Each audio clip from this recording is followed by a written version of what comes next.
사랑과 은혜가 충만하신 우리 하나님 아버지 은혜를 감사합니다. 오늘 이 시간 가운데 또 주님의 말씀 가운데로 인도하여 주시니 감사합니다. 하나님의 귀한 은혜가 오늘 이 말씀을 통해서 우리 모두에게 또 우리의 마음 가운데 새겨지는 귀한 이 은혜가 있게 하여 주시옵소서. 하나님, 무엇보다도 주님을 사랑하는 마음과 주님의 말씀을 사모하는 마음을 이 시간 우리 모두에게 주시고, 귀한 말씀이 땅에 떨어지지 않고 우리 마음 가운데 새겨지는 귀한 이 은혜의 시간으로 삼아 주시옵소서. 모든 것 우리 주님께 맡기며 우리 주 예수 그리스도 이름 받들어 간절히 기도드리옵나이다. 아멘. 흔히 잃어버린 아들의 비유라는 말씀으로 참 많이 들려지는 말씀입니다. 말씀을 전하기 전에 먼저 질문을 한 가지 한번 드려보겠습니다. 성도들이요, 교인들이 듣기 싫어하는 단어가 있습니다. 그리고 또 듣기는 하지만 나와 별로 상관없다, 그래서 흘려버리는 이 단어입니다. 성경이 자주 나오는 말씀인데, 이 말인데, 그런데 이 말을 보면서, 이 단어를 보면서 큰 감동도 없고요, 그냥 아무런 의미 없이 흘려버리는 그런 단어 중에 하나입니다. 이 질문을 마음에 한번 두시면서 그 답을 찾아가 보시기 바랍니다. 여기 등장하는 세 사람이 있습니다. 먼저 아버지가 있고요, 그리고 아들 둘이 있습니다. 두 아들이 있는데 그 중에 이 둘째 아들이 참 문제가 많았던 것 같습니다. 이 둘째 아들이 뭐라고 얘기하는가 하면요, 그 아버지에게 내게 돌아올 분기, 곧 아버지가 돌아가시면서 남길 유산을 내게 주십시오, 이렇게 이야기합니다. 살아계신 아버지에게 돌아가시기 전에 그 유산을 내게 먼저 남겨주십시오, 이렇게 얘기하죠. 그런데 이 아버지는요, 그 말대로 재산을 나누어 줍니다. 나누어 줬더니 이 아들이 어떻게 합니까? 이 아들의 속셈이 나옵니다. 13절 한번 보겠습니다.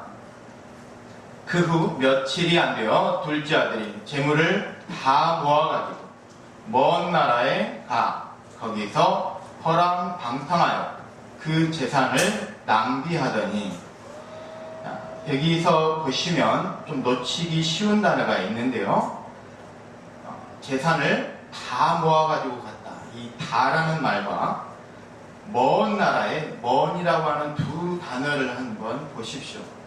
이게 어떤 의미로 옵니까?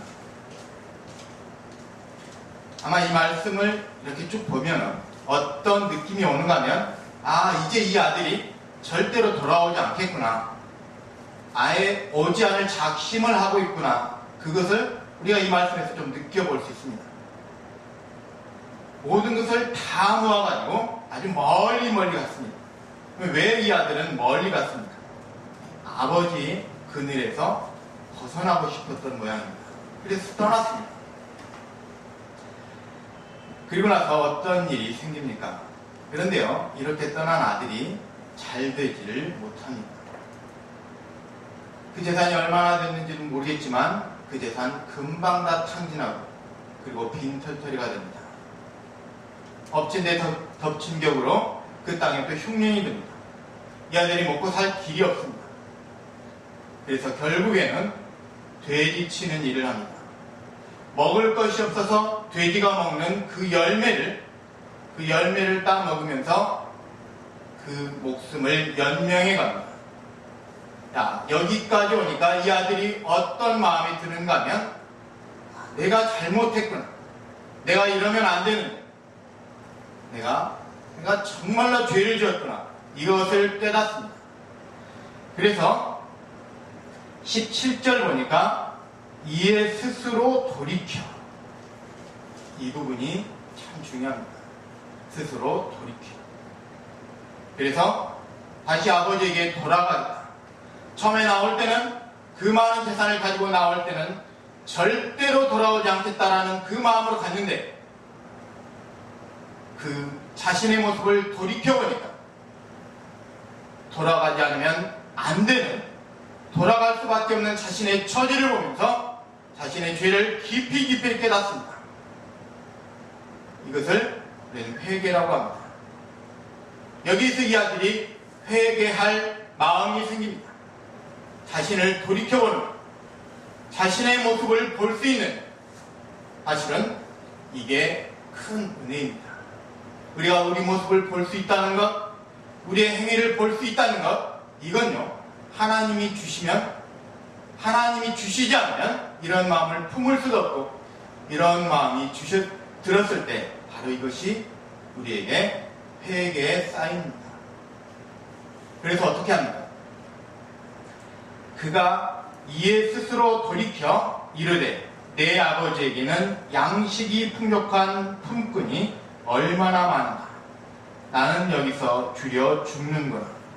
내가 일어나 아버지께 가서, 여기서 아버지께 갈 마음이 생깁니다. 그리고 아버지에게 자기의 죄를 고백할 말 내용도 생깁니다. 근데 중요한 건요, 우리가 특히 많은 믿음의 사람들이 어떤 실수를 하는가 하면 이런 마음이 듭니다. 아, 내가 잘못했구나. 내가 이러면 안 되는데 왜 그랬을까? 이런 마음이 들면요, 그 마음이 회개인 줄 압니다. 그래서 다 한 줄 알아요. 다 끝났다고 생각합니다. 이건 자기 반성일 뿐이죠. 후회일 뿐입니다. 내가 왜 했을까? 그러면 안 되는데 왜 그랬을까? 그냥 후회하는 것 뿐입니다. 여기서 그치지 않고 이 둘째 아들은 어떻게 합니까? 네, 실제로 아버지에게 갑니다.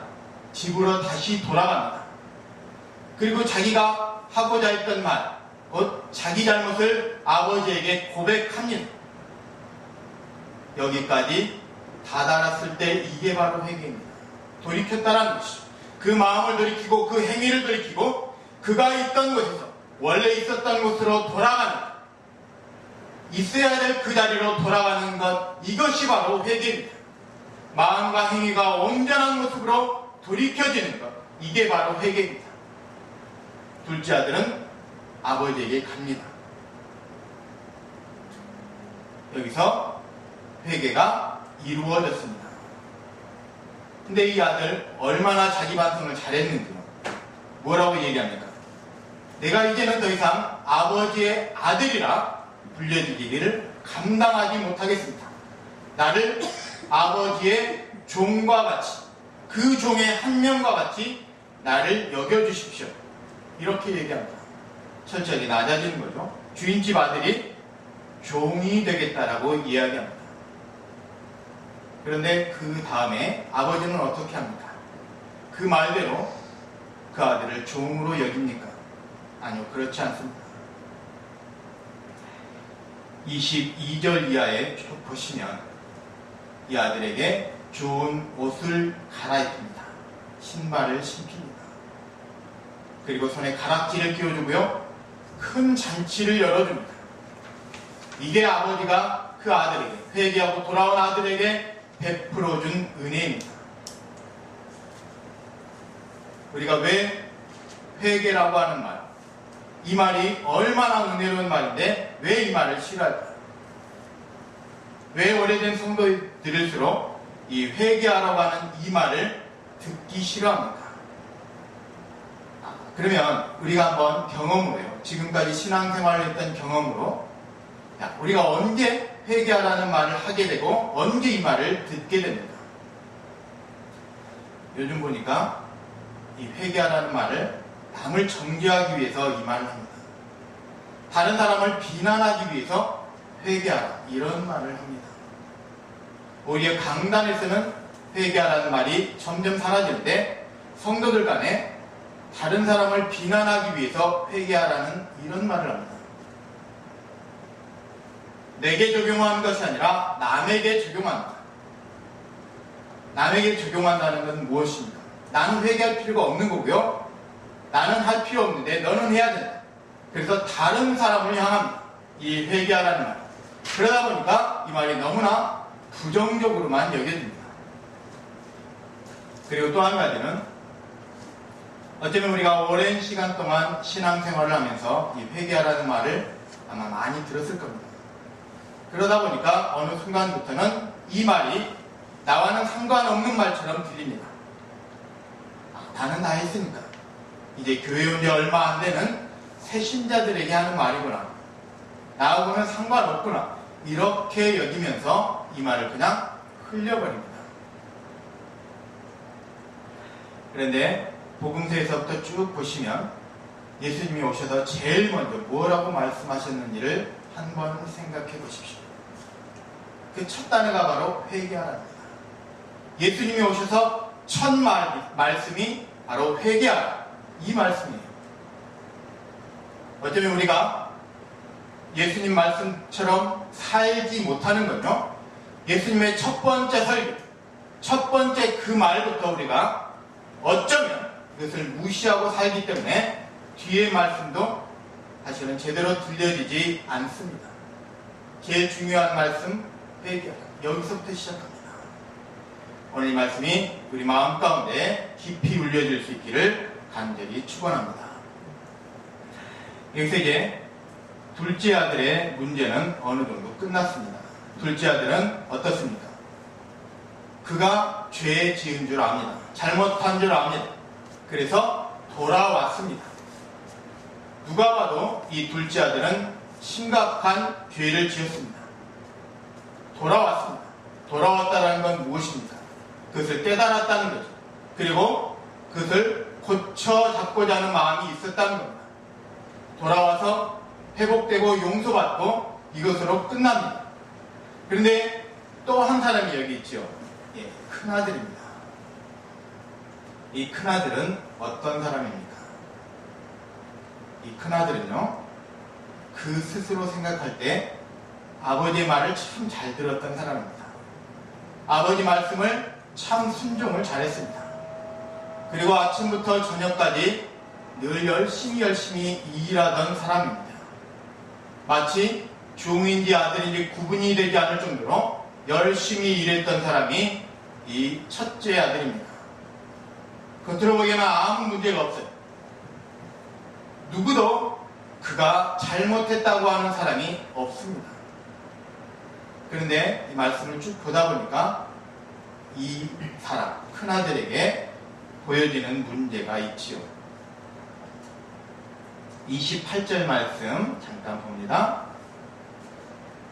그가 노하여 들어가고자 하지 아니하거늘. 이 상황이 어떤 상황인가 하면요, 자기 동생이 돌아옵니다. 아버지가 큰 잔치를 열었습니다. 그 소리를 듣고 이 아들이 물어봅니다. 종에게 물어봤더니 종이 대답합니다. 당신 동생이 돌아와서 이제 주인이 큰 잔치를 열었다, 이렇게 이야기합니다. 이 말을 듣고 큰아들, 곧 형이 보인 반응입니다. 그가 노하라. 동생이 비록 잘못한 일이 있지만 멀리 갔다가 돌아옵니다. 돌아온 동생이 이제 그에게는 못마땅합니다. 동생이 돌아왔다는 것 때문에 그가 화를 냅니다. 그가 노하여. 이 말 한마디에 이 큰아들에게도 문제가 보입니다.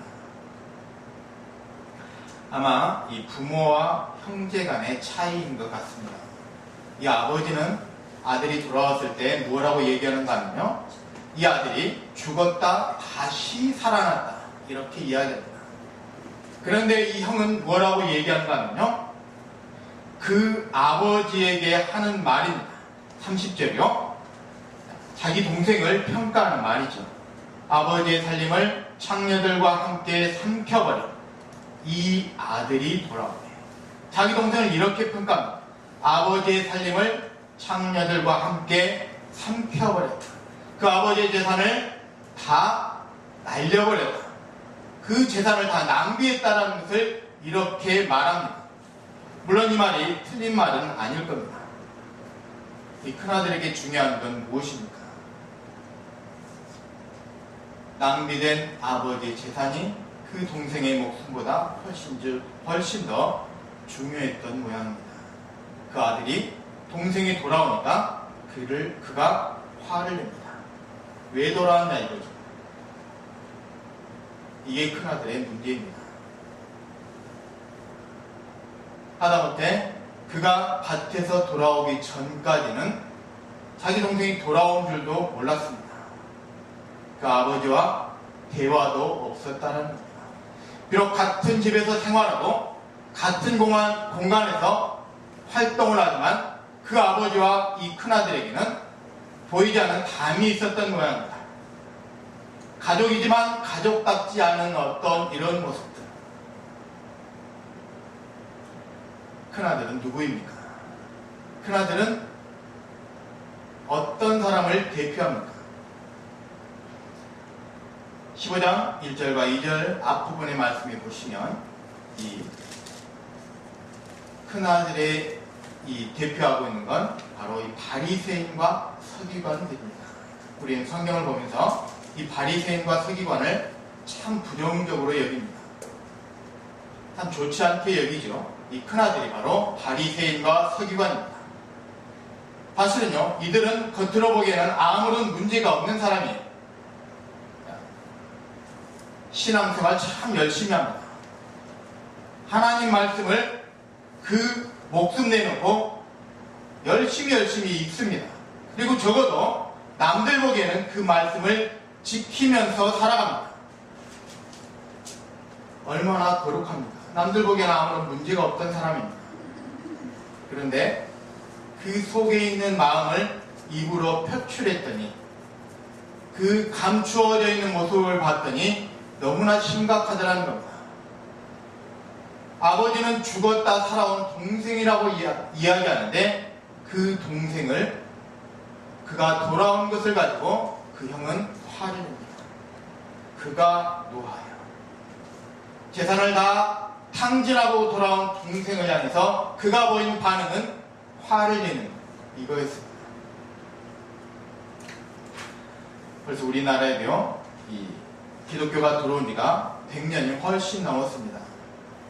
이렇게 오랜 시간을 지나다 보니까 점점 우리나라에도 특별히 신앙생활을 오래 한 분들이 참 많습니다. 3대, 4대, 혹 그 이상 5대에 걸쳐서 신앙생활을 했던 그런 집안들이 꽤 많이 있습니다. 오랫동안 신앙생활을 한 게 참 은혜로운 일인데 한편으로는 좀 부정적인 부분도 있습니다.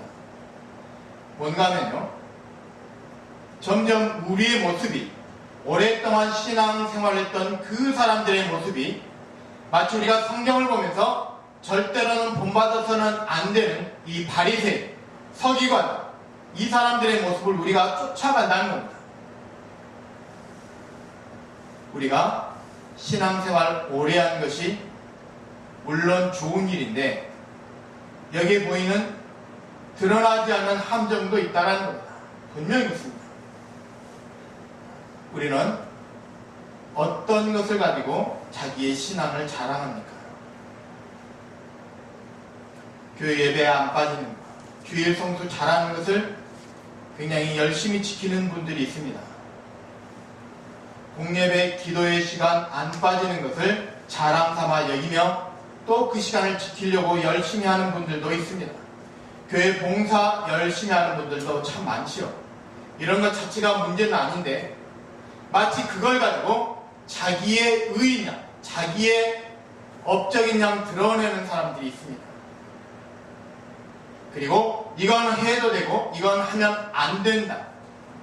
요즘에는 그런 분들이 잘 안 계시는데 옛날에는요, 주일날 여행을 가면 안 됩니다. 큰일 납니다. 그리고 주일날 좀 심한 경우에는 주일날 돈을 쓰는 것조차도 문제를 삼았던 분들도 있었습니다. 이게 다 무엇입니까? 이 성경에 나와 있는 말씀을 가지고 자기 나름대로의 율법을 만듭니다. 자기의 율법을 만듭니다. 이건 해도 되고 이건 해서는 안 되는 그 모습이 바로 바리새인들의 모습이고 그게 바로 오랜 신앙생활을 했던 사람들의 그 모습이더라는 겁니다. 바로 큰 아들의 문제는 이 모습입니다. 자기는 아무런 잘못한 게 없어요. 적어도 자기는 아버지에게 순종했고 열심히 일했고 아버지를 너무나 잘 섬겼습니다. 그리고 적어도 자기 동생과 같이 아버지의 재산을 탕진하지도 않았습니다. 다른 사람 보기에도 이 큰아들은 굉장히 의로운 사람처럼 보였을 겁니다. 이게 왜 문제입니까? 작은 아들은요, 이 둘째 아들은 잘못했다는 것을 아는 사람입니다. 잘못했다는 것을 깨닫는다는 건 회개할 기회가 있다는 겁니다. 이 큰아들은 어떻습니까? 잘못한 게 없습니다. 적어도 자기가 잘못한 일이 없습니다. 그렇다 보니까 회개할 명분이 없어요. 자기의 죄를 뉘우칠 만한 그런 모습이 자기에게는 없기 때문에 회개의 필요성을 전혀 못 느낍니다. 처음에 질문드렸던 거 다시 한번 드려보겠습니다. 교인들이 싫어하는 단어. 혹시 여러분도 이 회개라고 하는 말을 싫어하십니까? 혹 듣기는 듣습니다. 거부하지는 않지만 그냥 나와 상관없는 말이다. 흘려버리는 단어. 회개하라는 말을 들었을 때 그냥 무시하며 한 귀로 들었다가 반대쪽 귀로 흘려버리지는 않습니까? 성경에 너무나 많이 쓰여진 이 말인데 예수님이 오셔서 제일 먼저 선포하신 이 말씀인데 그 말씀을 들으면서도 아무런 감동이 없습니까? 만약에 그렇다면 우리는 회개를 해야 될 사람입니다. 어쩌면 오늘 이 말씀은요, 처음 교회에 나온 사람에게 하시는 말씀은 아닐 수도 있습니다. 오랜 신앙생활을 했던 사람들, 자기 나름대로의 기준을 가지고 있는 사람들, 자기 나름대로의 그 말씀을 가지고 그것을 율법화한 이 바리새인과 같이 변해버린 이 사람들, 혹 이런 모습들, 큰아들과 같은 이 모습이 우리 가운데 있지는 않습니까? 만약에 그렇다면 우리는 오늘이 바로 회개할 기회인 줄 믿습니다. 하나님이 오늘 이 말씀을 통해서 우리에게 깨닫게 하시는 줄 믿습니다. 회개하라. 오늘 이 마음이 우리 모두 가운데 있기를 간절히 축원합니다. 이 큰아들은 잃어버린 아들은 아닙니다. 그런데 잊혀진 아들입니다. 우리가 흔히 이런 실수를 가끔 하죠. 분명히 가지고 있었는데 내 손에 있었던 것 같은데 없다라는 거예요. 집안 어디인가 둔 것 같은데 없다라는 겁니다. 찾아도 잘 찾아지지 않습니다. 이러면 우리는 어떻게 합니까? 그 물건을 어느 순간 그냥 포기해버립니다. 언젠간 찾겠지 그러면서 포기합니다. 마치 없는 것처럼 생각할 수도 있다는 겁니다. 잊혀진다는 겁니다.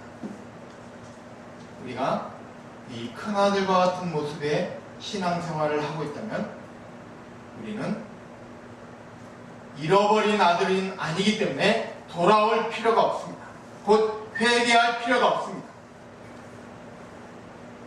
자기도 필요성을 못 느낍니다. 그런데 문제는 이 큰아들도 찾아져야 된 사람인 것은 분명합니다. 필요하기 때문에 찾았지만 그 순간 발견되지 않아서 잊혀져 버리는 건 없는 것과 똑같습니다. 아니요, 오히려 잃어버린 것보다 더 못할 수도 있습니다.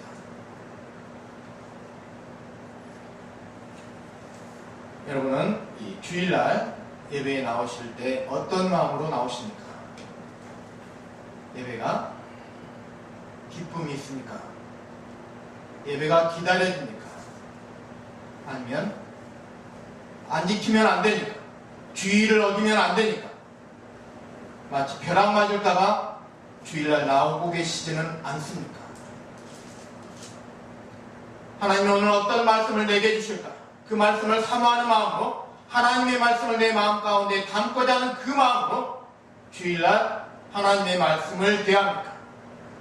하나님 오늘 내게 어떤 말씀을 주셔서 내 마음과 내 생각과 내 삶의 변화를 이끄실까? 그런 기대하는 마음을 가지고 주님 앞에 나오고 있습니까?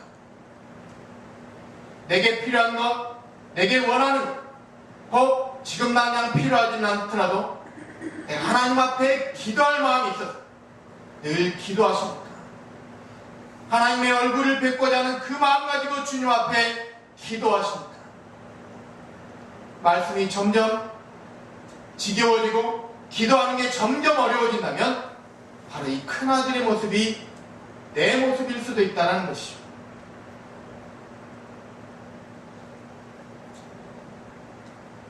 여러분에게 혹 이 큰아들에서 발견되어질 수 있는 마음이 있다면 오늘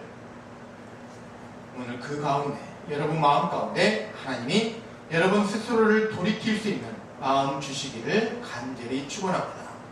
우리 자신을 한번 오늘 이 말씀에 비추어 볼 수 있는 귀한 은혜가 여러분 모두에게 있기를 간절히 축원합니다. 우리의 외모는요 거울을 통해서 봅니다. 그런데 우리의 내면의 모습, 우리의 마음에 보이지 않는 이 마음은요 우리가 볼 수 있는 방법이 전혀 없습니다. 우리의 눈으로 볼 수는 없습니다. 그럼 어떻게 우리의 마음을 들여다봅니까? 보이지 않는 우리 내면의 모습은 어떻게 봅니까? 바로 이 말씀을 통해서 본다는 것이죠. 오늘 이 말씀이 우리에게 보여주는, 우리에게 비춰지는 거울이 되어지기를 간절히 바랍니다. 아침에 나오실 때 여러분이 잊지 않고 하시는 한 가지가 있죠. 거울 보는 것 반드시 하셨을 겁니다. 그런데 우리의 얼굴은 보지만 우리의 마음은 좀처럼 보려고 하지 않습니다. 이 말씀은 우리의 마음을 비추는 거울입니다. 아마 여기 앉아 계신 분들에게 둘째 아들의 모습은 그렇게 없을 겁니다. 그런데 아마 거의 예외 없이 우리 모두에게 이 큰아들과 같은 모습은 조금씩이라도 우리 모두에게 있을 거로 생각되어집니다. 오늘 이 말씀이 아무쪼록 우리 모두에게 거울이 되어서 하나님의 말씀에 비춰보고 내 모습 그리고 하나님 앞에 회개할 수 있는 회개의 때를 얻을 수 있기를 간절히 축원합니다. 우리가요 시간을 되돌릴 수는 없습니다. 과거에 1년 전으로 10년 전 젊은 시절로 다시 되돌릴 수는 없지만 우리가 하나님 앞에 회개함을 통해서 그 회개의 그 시간을 통해서 우리가 이전과 다른 모습으로 우리가 얼마든지 바뀔 수 있다는 겁니다. 우리가 주님 안에서 새로운 피조물로 변화되면 바로 이전 모습이 아니라 새로운 모습에 우리가 되어질 수 있다는 겁니다. 그래서 회개는 그 어떤 것보다도 가장 큰 은혜입니다. 그런데 이것을 싫어합니다. 이제는 여러분에게 다른 어떤 것보다 이 마음이 있기를 바랍니다. 가장 싫어하는 단어가 과거에는 회개였다면 이제는 여러분이 가장 좋아하는 단어가 이 회개가 될 수 있기를 축원합니다. 그리고 이전에는 그냥 듣고 흘려버렸던 이 단어를 이제는 듣는 순간 여러분 마음 가운데 담을 수 있는 귀한 은혜의 말씀으로 여러분의 마음으로 받아들일 수 있기를 간절히 축원합니다.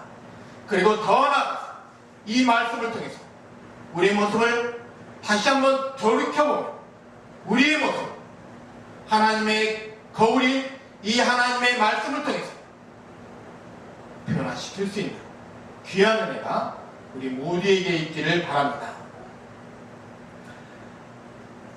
끝으로 이 큰아들 그 아버지와 대화하는 부분이 있습니다. 이 아들이 회개를 했을까요? 하지 않았을까요? 그가 뉘우쳤을까요? 뉘우치지 않았을까요? 오늘 이 말씀을 한번 깊이 묵상해 보시기 바랍니다. 과연 이 아들은 어떻게 했을까? 사실 중요한 건 이 큰아들이 아닙니다. 큰아들이 했던 안 했던 이게 중요한 게 아니고 이 말씀을 듣는 나는 과연 어떻게 해야 될 것인가? 나는 하나님 앞에 내 모습을 돌이켜보면서 마치 작은 아들과 같이 회개할 수 있는 또 회개의 모습으로 갈 것입니다. 우리 모두는 하나님 앞에 작은 아들과 같이 다시 돌아갈 수 있는 이 은혜가 반드시 있어야 됩니다.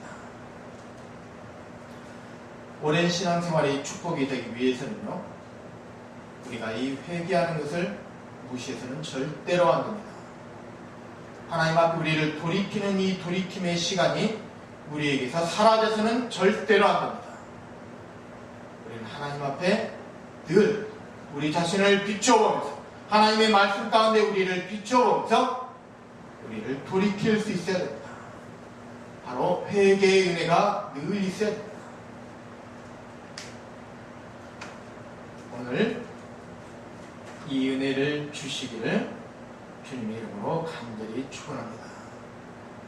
기도하겠습니다.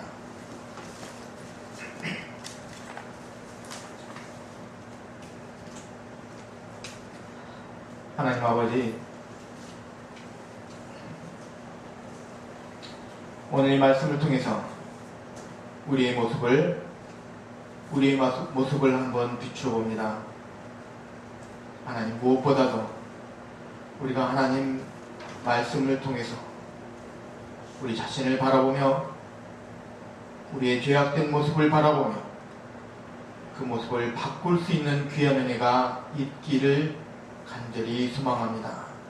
주님께서 우리에게 그 은혜 주시기를 원합니다. 하나님 아버지, 우리가 회개하라는 말을 너무나 거부하고 또 그 말씀을 듣는 순간에도 나와 상관없는 말씀처럼 우리가 무시하며 흘려버렸던 때가 얼마나 많았습니까? 오늘 이 말씀을 다시 한번 듣습니다. 회개하라는 이 말씀이 우리의 마음 가운데서 깊은 울림이 되게 하여 주시고, 이 말씀을 통해서 참된 회개의 자리로 우리를 인도하여 주시옵소서. 이전과는 다른 모습의 하나님의 백성으로 살아갈 수 있도록 우리 주님께서 우리 모두에 함께 하시고 은혜로 인도하여 주시옵소서. 모든 것 믿고 의지하며 우리 주 예수님 이름으로 간절히 기도드리옵나이다. 아멘.